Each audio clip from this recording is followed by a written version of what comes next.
Um,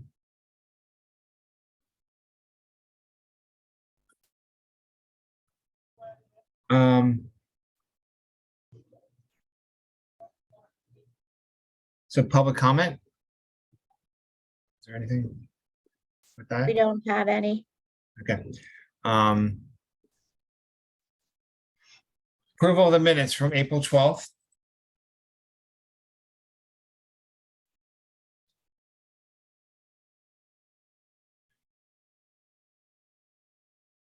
Everyone get a chance to look at those? Yeah, I did read them. Okay, Yeah, it seemed accurate.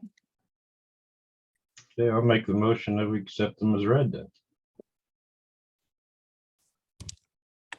I'll second it.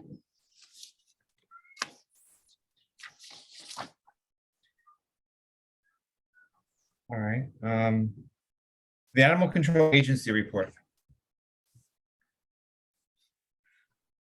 Let me just get that pulled up. Elizabeth emailed over here.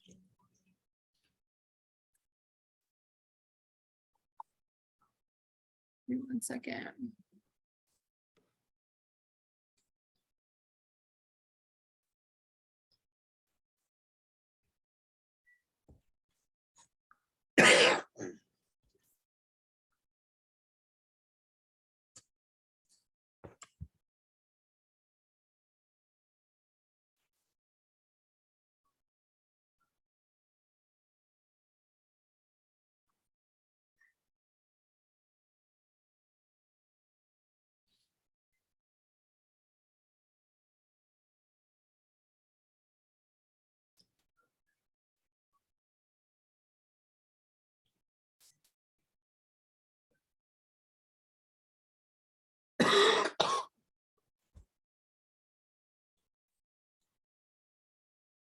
Sorry, guys. I have 6,000 things open on my computer and I just closed out all of you. It's fine. I found it, so I'm sharing. Perfect, thank you.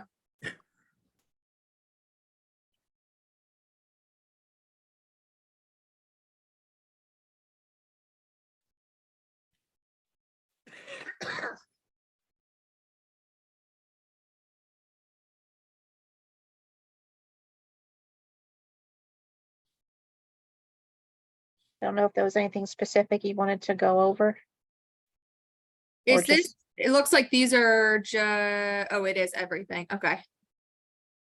I didn't know if this was just stray or intake. I know when I, just looking at dispatch, like dispatch wise, because I know when we pull our reports, we like to just check and see dispatch. So I don't know if that's on here. I know her total is gonna be everything, including like stray intakes and things like that. So that's gonna be a lot higher, our actual dispatches. And I assume she's running that from, did it have a date, January 1st to today? Is that what it was? Let me see if it's got It a should be date. all the way at the top. Oh, maybe not. She may have put it in the email. Are you really finding stray guinea pigs? Year to date, yes. Okay. Yeah, then that would be accurate based on what I pulled earlier. What did you ask? Did we get stray guinea pigs? It looks like I saw 5 stray guinea pigs. I'm just trying to picture that. Oh yeah, that happens a lot. Yeah. Yeah. It's not the craziest one.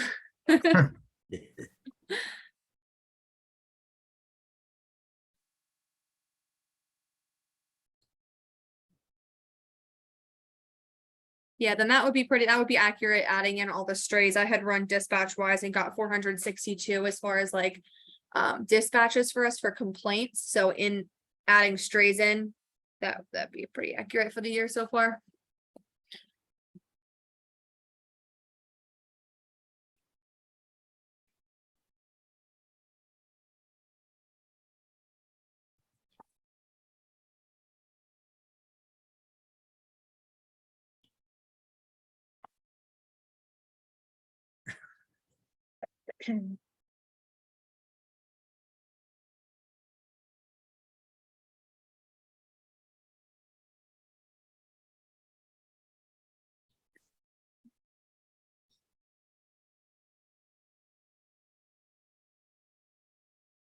All right.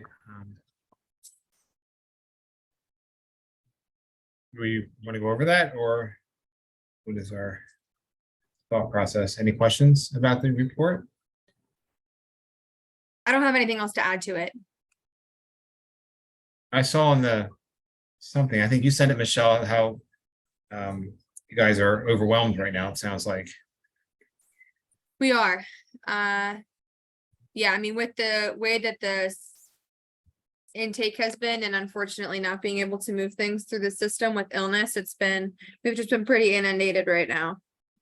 But it comes with the season we're in, and then on top of everything else happening, so we're just trying to get through that right now.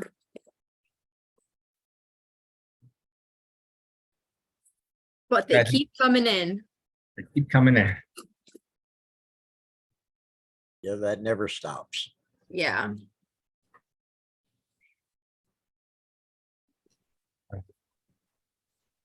All right, so we'll go to old business. I did make a list. I know Michelle had emailed me and Hayden. Just updates for some properties. I assume that's the same as the old business things. I can give, there's some that I have updates on that are like completely cleared out at this point on our end.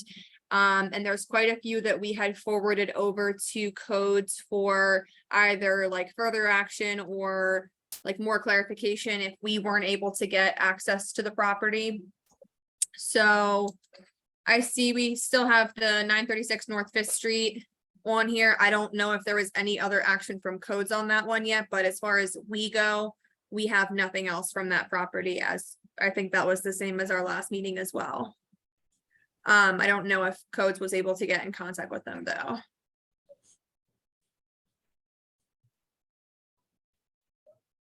And then if my list, I want to make sure my list is correct from what you guys have, is 438 North 9th, the next one you have too? Okay, so the same as last meeting, we have no record of that on our end. I think it was per the last meeting, codes was gonna follow up and see if they had any update on that one, so we have no complaint or record of that property on our end. And 1029 Spring Street, the Rabbit property has officially been cleared out, so he no longer has any rabbits. He was the property that had like a high number of rabbits outside, and they were burrowing and they had the holes in the ground. If you guys remember, that was a big one we talked about quite a few times. That one's done. So he surrendered everything. We set traps for all the rabbits and got everything from his property. So that one is cleared on our end. And then 318 Pine Street. I don't know if there was like new development with that with codes with that one being added on, because we don't have any history with her since last year with Stacy when she was with us. Our last records indicated that she had 10 dogs in the house. We did issue citations for license and rabies. She did not provide anything, and I believe hasn't been completed yet. So I don't know if she's applied for a permit or complaint wise on our end, citations were filed, but that's all I have on that. Okay. But I don't remember that one. Was that one on? Was that one even on the list for old business? It was. Okay. And then I have 1048 Mulberry Street. Our last confirmation with this owner was May 30th. And during court for license and rabies, she has stated that she sold all the puppies and she only had her adult canines and one feline in the house, making her under the limit. So as far as her property goes, there wasn't a finalized interior inspection to confirm that's the number that she has. That's the last conversation we have from her. And any of these properties that we had confirmation with, I did send updated records over to codes in the past few months as well. 100 Neversink Street is the next one I have. as of March 14th, her property had 7 dogs and 1 cat. She did send in license and rabies for her animals. We advised her she needed to get under the limit. Then we got ghosted. So she's been complicating though. We've been dealing with her for a while. More recently, like a few days ago, I saw she posted a dog on Burke's Dog Search as missing, and it's not a dog that we have ever inspected in her home. So either she traded or she got a new one. So that's gonna be Amanda Walsh is the owner of that property. But we have sent that property over to codes as well on multiple occasions. Not only just for the number of animals, but the living situation inside the home. Not that it's unsanitary. She's passed inspections as far as sanitary conditions, but they were, for example, living outside for a long time in a tent because the property was condemned. So I know that one's probably still on codes radar as well. 618 Thorn Street. At this point, they have surrendered multiple dogs. Oh, did you need me to wait? Yeah, there's a couple of other items under old business. Before we jump ahead, those are considered new. Okay. Oh, okay, cool. Which other ones do you have on the old business? So I can just, Rooster and chicken complaints, is there property or just in general? just in general. I think, yeah, Oh, okay. have yeah, I you heard an increase now that we're in the warmer weather? I've had a couple. I wouldn't really say we've had an increase. Yeah, I would say it's been probably pretty steady with that. But I would say people have been a little more compliant as far as we're just flat out telling people if they have chickens and roosters and they want to apply for the chickens, they got to relocate the roosters. 90% of the time, they're just surrendering everything right then and there. So yeah, I don't think that we've had like an increase in it. Are you saying you've had an increase in complaints or applications or both? I asked property maintenance for any new applications. I didn't get any response back. I know that Charlie's been out for a time, and I don't know if anyone's covering for him in the Okay. meantime. So I'll follow up after the meeting with all of these ones that we Yeah. don't know about codes. Okay, yeah, we haven't had, to my knowledge, we don't have any right now. Unless they were older ones that we have had complication with. Usually people either get rid of them by the time we give them 24 hours to either relocate or surrender, and by the time we go back, they're gone. So we haven't really had much of an issue with that yet.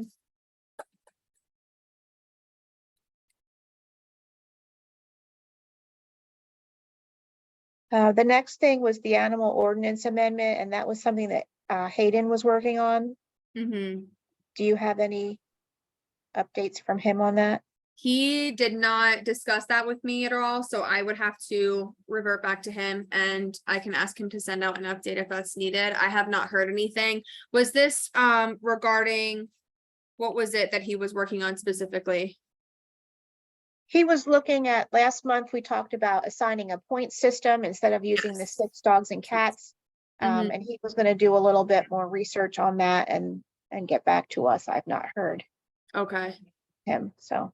Okay, I know that he had something that was written up, and I think the last that I remember hearing about it, when he had something written up, it was sent in, and then we wanted to, have more conversation on the changes that he had made and like what, if that was gonna be doable or not.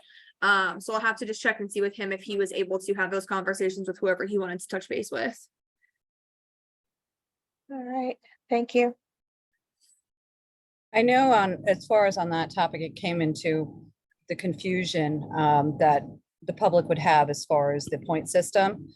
So I think maybe what we were looking at was maybe a hybrid of still doing the 6 dogs and cats, but then maybe for the smaller animals, looking at something there so that smaller animals were covered with the limits as well.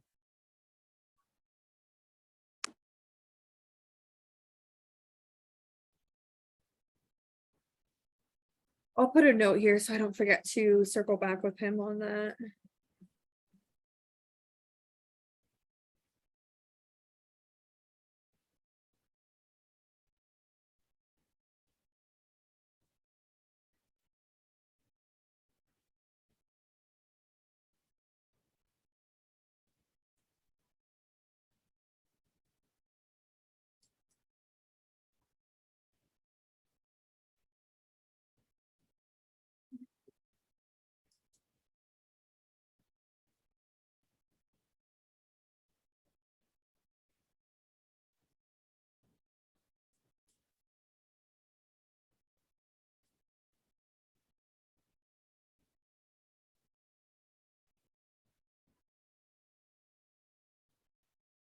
And the pet store ban? Anything on that? What was that? The pet store ban? One from Pittsburgh and Bellevue. There were some examples that were attached. Anyone take a look at that? I know we had a lot of discussion as far as how would they enforce it. Mhm. And then I think somebody was going to check with Exeter Township to see how they handle complaints. Just to kind of get some background as far as how other municipalities handle those types of things. I actually talked to Exeter and I went to the pet store itself. And then I went to Exeter, and they bring the police dogs to our hospital. So I was talking to them while they were there as well. And they said, well, the one guy I talked to said he wasn't aware any complaints had come across outside of the original building of the place. Since then, he's heard nothing. But he said he would look into it and he never got back to me. This is like, I gotta be honest, it's about 3 weeks ago and I haven't followed up on him. I did go to the pet store though. And I will tell you, as pet stores go, I had no problem with the pet store. I mean, I'm not a big fan of pet stores to begin with, but as pet stores go, I wasn't offended by it at all. I think they kept it very clean. I think there was a lot of space. I would not have walked in there and felt like shocked over what I saw in there, other than perhaps the back area. I mean, with the rescue dogs back there, I don't know what they do with them back there, but they were kept clean, say that. But outside of not liking animals sold to begin with, I had no problem with how they were kept. So I would, my own personal opinion. And I that was went in there. the location that went from the mall to Exeter, right? Mhm. Okay. Yeah. I just wanted to make sure I was on the same page. Yeah, I went in there with a couple of the doctors from the hospital and we just all kind of separated out and we all felt the same way. It was pretty nice. Hmm. Now, I don't know where they get their dogs from, but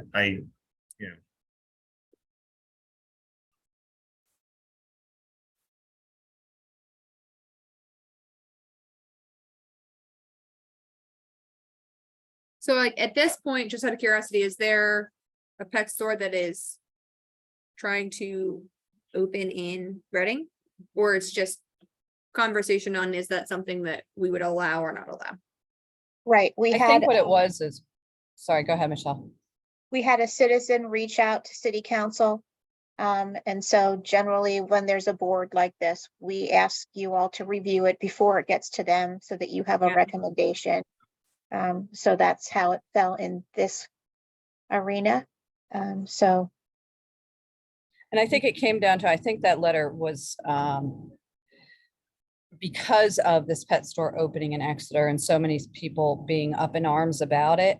And so they were just reaching out to all municipalities and trying to just prevent this and I do think it is this owner that they're trying to prevent them from being able to open up anywhere else. Yeah. And I think from our conversations in the last meeting and everything, it came more where this is more regulation of the Department of Agriculture, not Animal Control Board. Because then it comes to, on a city level, is how would we enforce anything that we would put into play? We don't have the manpower, we don't have that kind of budget to be able to enforce something. So if we put a ban in place, we have to think, how are we going to uphold that? Right. No, that makes sense.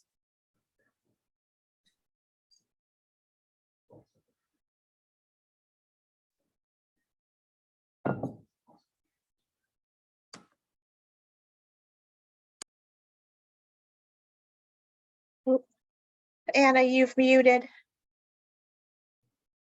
I would think that any recommendation that we would make would have to be like, we would have to take guidance from the Department of Agriculture and then move from there.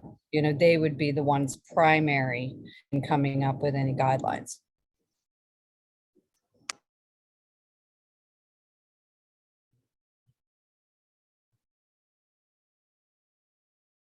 Do you think it would be worth like looping in or getting the opinion of like one of the dog wardens?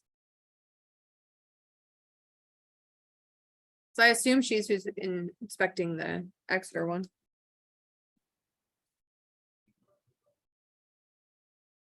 Do I mean, I agree with you, Rich. I'm not a pet store kind of gal myself either. So, but that's just my personal, opinion. I did see some inspections things when I was there. I mean, honestly, I was trying to get through there and not be too obvious about what I was doing. Yeah. But I did see some inspection things in there, and I kept meaning to go back to see where they were from. Can we find out if she's been there just to check it out? I mean, yeah, I can also, we can look it up. It's when her last report was there. Yeah. Yeah, All right.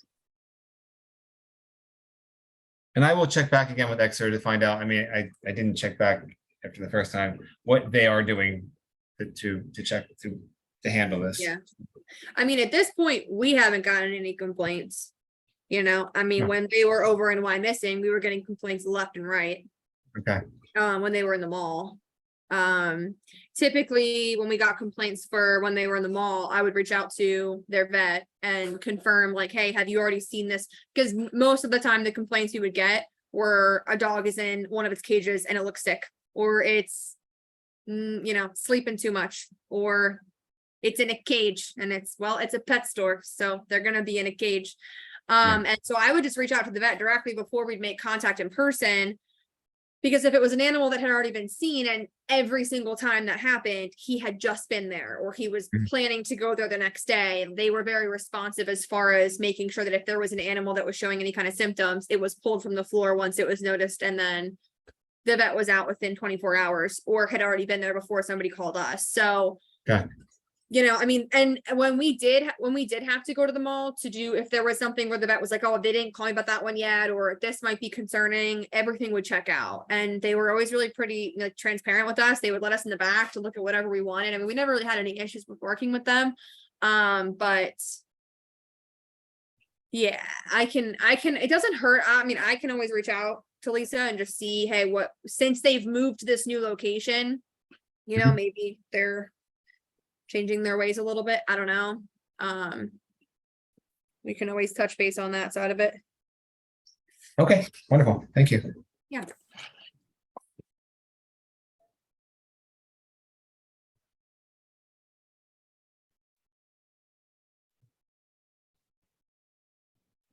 We do have 618 Thorn and 1023 Douglas.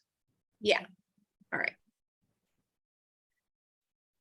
So 618 Thorn Street, we did a surrender of, I wrote down multiple canines, but I want to say it was 4 total. I can pull it up, and a few felines.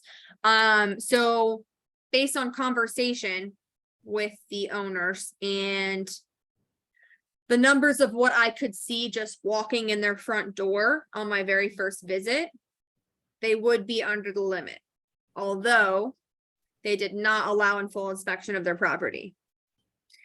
This one I sent to codes, I think twice. If they have not already, I would highly recommend that they try to make contact with these people. I would even be willing to go back to the property with them if they felt that would help. This property I expect is going to have a lot of interior problems. They were pretty problematic with letting us in the house, and what we could see from the front door, like he would let me in the front door and I could see the living space, wasn't ideal, but it wasn't illegal. There wasn't anything that was so problematic that I could make it a bigger thing. So we discussed surrender. We worked with him. He was willing to surrender. We had a long conversation about it. So based on the number of dogs I saw in his living room and what he surrendered, and if he was honest about what's in the rest of the house, he'd be under the limit. But we have not been able to get a full inspection of his house to this point to confirm that. So while it's essentially closed on our end, I still have my icky feelings about it. And I think that the reason that they were willing to surrender is because I made it very clear to them, if they chose to apply for a permit, we were doing a full inspection with codes present, and they did not like the with codes present part of that sentence. So they automatically were like, well, we can surrender Oh. and get under the limit. Okay, Because they didn't want, so that tells me like, what are you hiding in your house that you don't want codes to see? So, yeah, right. I mean, it was alarming. I'm surprised there aren't more neighbors that are complaining about the odor from the house. As far as the animals go, everyone was cared for, everyone was healthy, no medical conditions that I was concerned about. They didn't have any like urine scalding, like they're living in their fecal matter and urine, like there was none of that. But you have a lot of people and a lot of animals living in one small house, so. Could be something, could be nothing. As far as we go, they're under the limit. But we have not confirmed with a full inspection. Yeah, it may have nothing to do with you whatsoever, another issue altogether going on there, so, Yeah. okay. And then as far as 1023 Douglas goes, that she has refused us entering her home. So we have nothing. I know she has a lot of cats. Let me confirm, but I am 99. This is the one that she was hiding them from the landlord. We have made multiple attempts, left contact notices. She had one phone call conversation with us. And that was it. From there, she has not answered phone calls. She has not answered the door. The witness will not testify on the conditions inside the home. So at this point, yeah, this one on June 29th was forwarded to codes.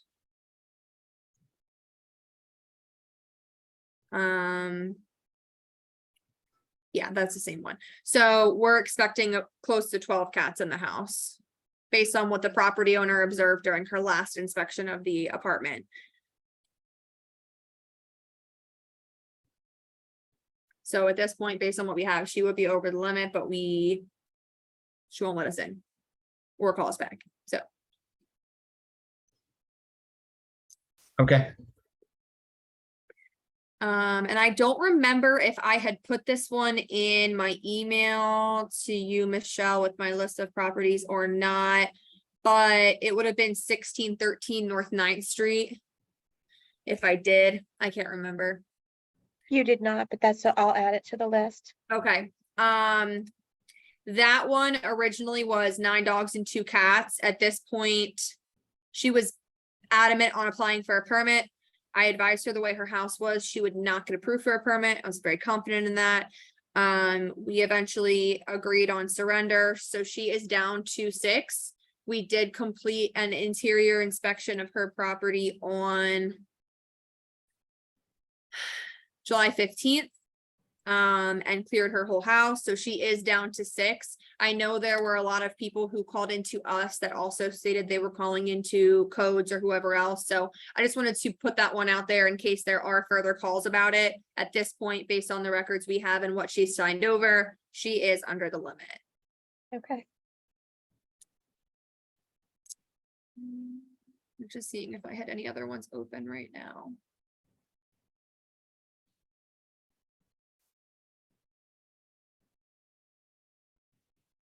We did just receive a new one today, but we have not been able to make contact there yet, so I'm not sure how accurate that is.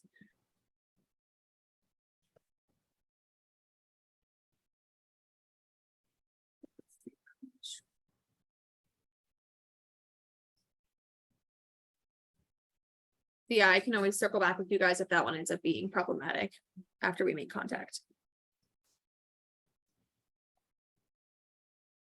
Was there any other ones on the new? No, okay. That's everything I had on my list to kind of follow up on. I feel like I'm forgetting one, but that's all I have written down, so.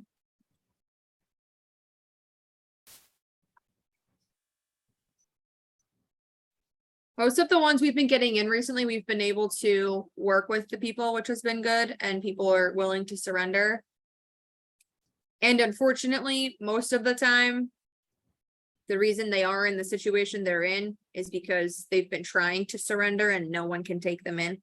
So we get there, or why do you have more than 6 animals? And the answer is, I've been trying to surrender them. So we just take them in and figure it out at that point. But thankfully, the majority of the people have been pretty cooperative.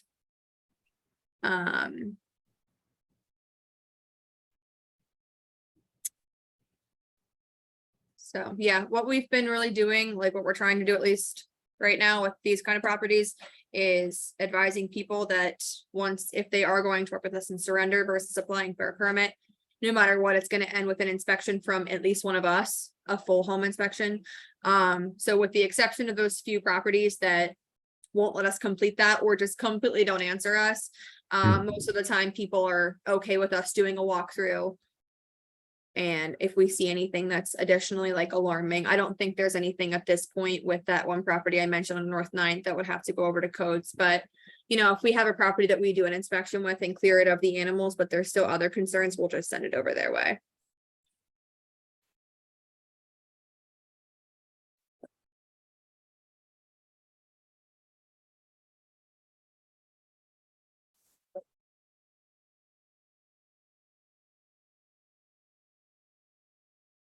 All right, we have other matters that the meeting?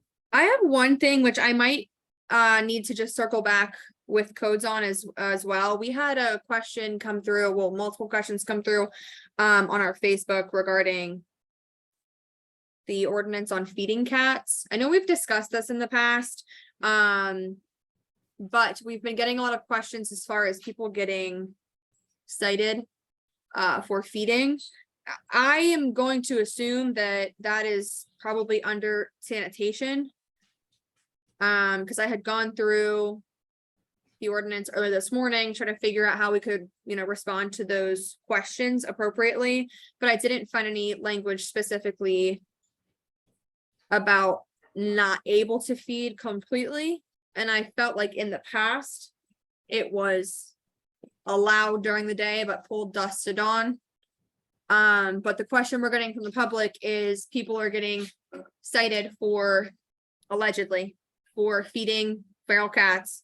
And their concern is if they are allowed to complete TNR in the city, but then they are not allowed to feed, they're concerned about that, which makes sense. But the way that I read it, at least through the ordinance, and I was looking into it, I can confirm this with codes, but I'm wondering if these people that are getting cited more under a sanitation aspect.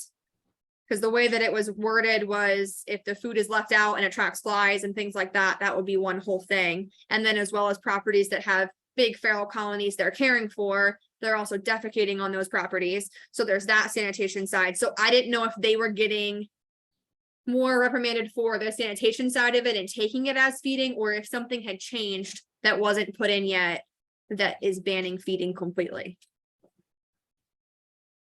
Is there a way that we can somehow get whichever parties need to get this clarified and get it put out there? Because I have seen on Facebook where there's been a lot of controversy about this. And I think it needs to be spelled out a little bit better and more or less who's responsible for it, for overseeing it, and what are the guidelines as far as is feeding allowed, and you know, if it is a dusk to dawn thing or something like that, have it spelled out and maybe have somebody put out some kind of notice. Because I know that there was a meeting in the historic area a few weeks ago and stuff about community cats. And I know that there's been a lot about this with going to RTF and a lot more TNR being done. I think it would be really helpful if there was some really clear guidelines as far as where does the city stand on this? What can you do? What can't you do?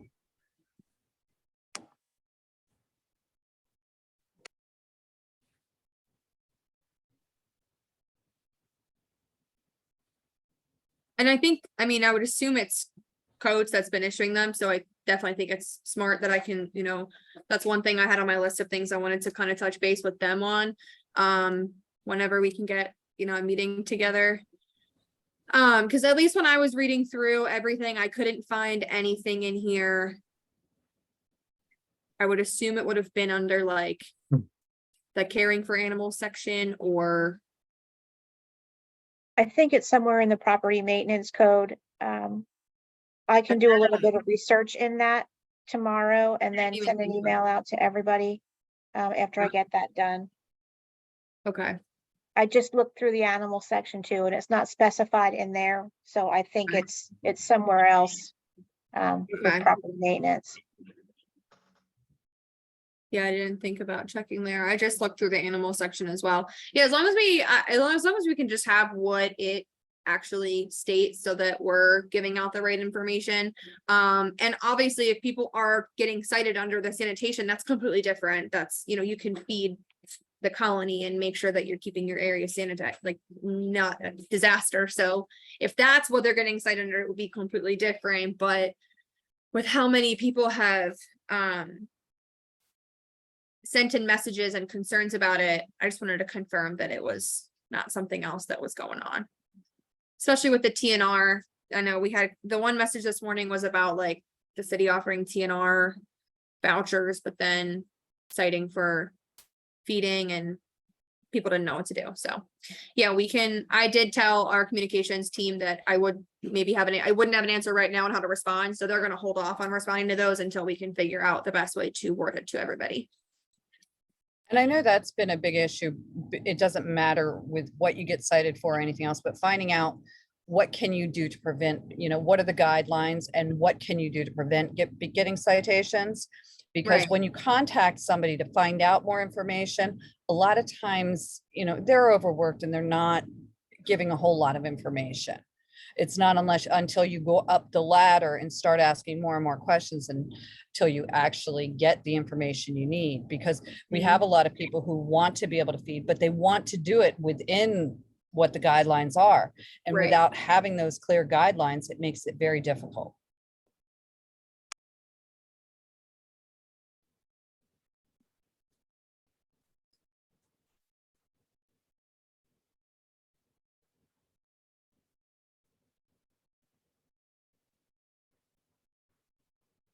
Yeah, that was the only other thing I had to add on. Okay. Anyone else? Other matters? Dennis, did you want to ask your question? Okay, yeah, there was a incident happened, a neighbor next door, and you probably responded to it.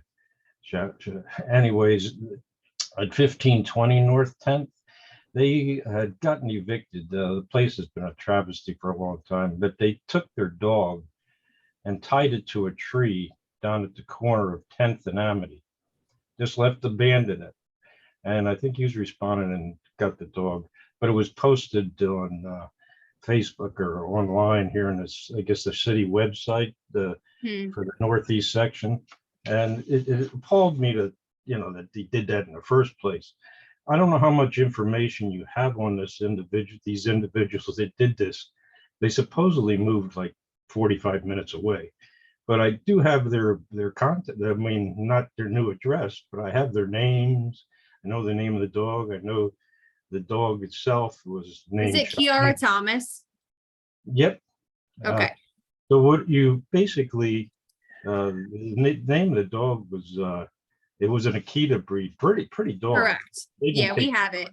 Yeah, they didn't take care of it properly.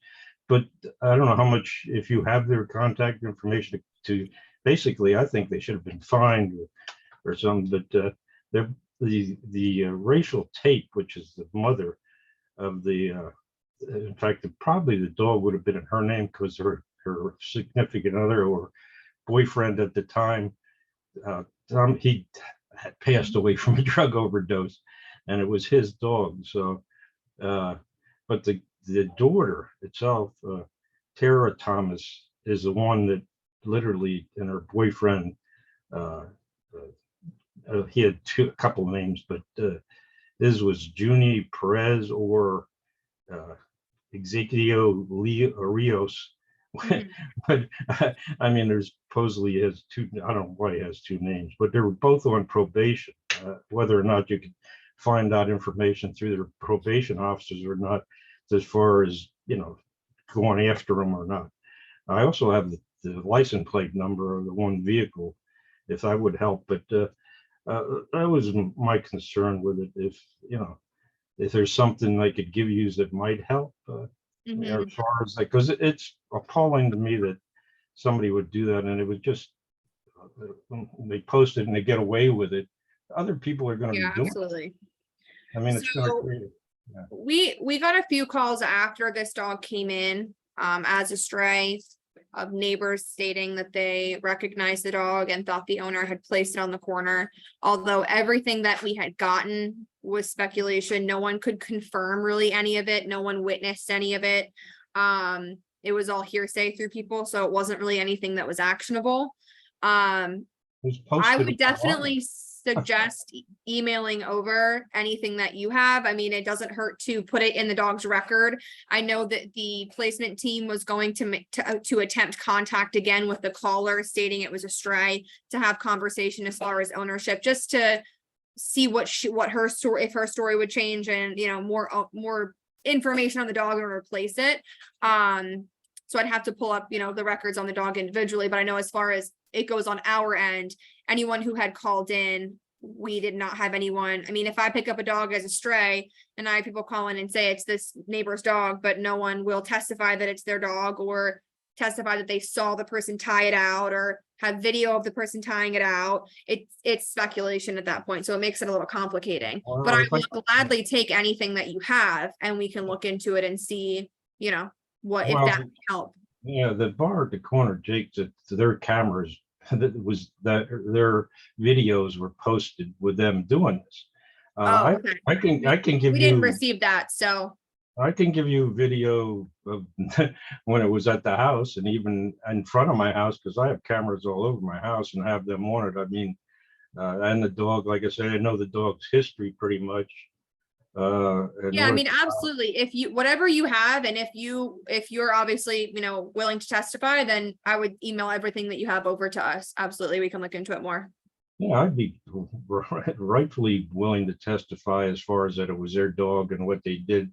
As far as like I say, if you go to the Northeast Community Watch, and for July 11th, it was posted, and basically, I even have a person's name that posted it, if that helps. Brianna Kistler, Kirster, is the one that posted the video on there in the Northeast Watch. Was that a security camera or was that a? Well, that was a security camera. to a bar, Folks, basically. I'm sorry. Hello? Yeah, Igor, you're Can you breaking up. guys? Yeah, I'm sorry. So I know this is a dog case, but it may be best to just get in touch with one another and kind of get this Yeah, absolutely. matter. I know it's in the past life I did something else, so it's probably best not to discuss a possibly criminal citation, Absolutely, things yeah. like that. That's why I said we can email everything over and we can look into it further. We don't have to go over it more in the detail. big Yeah, I here. just bottom- wanna discuss the yeah, the case. bottom line is the other people are going to end up doing the same thing when they see this kind of action and no action is taken on them. So I'm hoping. Yeah, unfortunately, it happens way often than it should, and even more unfortunately, we normally don't have, enough to prove things, but if you email everything you have over to me and we'll look into it from there. Yeah, I mean, like I say, you have that information I just gave you, and then I'd be happy to talk with you. I don't know how great I am with email that gives you that stuff, but my cameras aren't digital as far as like on the phone thing. Mine are hard drive in the house. So, but you're welcome to have anything I have, and like I say, I'd be glad to testify if it comes to that. I think a lot of other actions should have been taken, but on other things too. But, Yeah, I mean, we can also circle back, and get an actual new complaint put in for it and get that information from you, obviously off the record here. yeah, do you still have the dog, by the way? We do. You're okay. Be aware. I'm only telling you this because I know the dog itself doesn't like small animals and attacks cats and so forth. So if you're going to place it, be careful that that dog does not like small animals. Okay. There's nothing else I have at this point. I'll be in touch with you if that's what it takes. or like I say, you have my email and you can contact you that way too. But yeah, hopefully something's done. But I thank you for at least listening to me on this. Yeah, absolutely.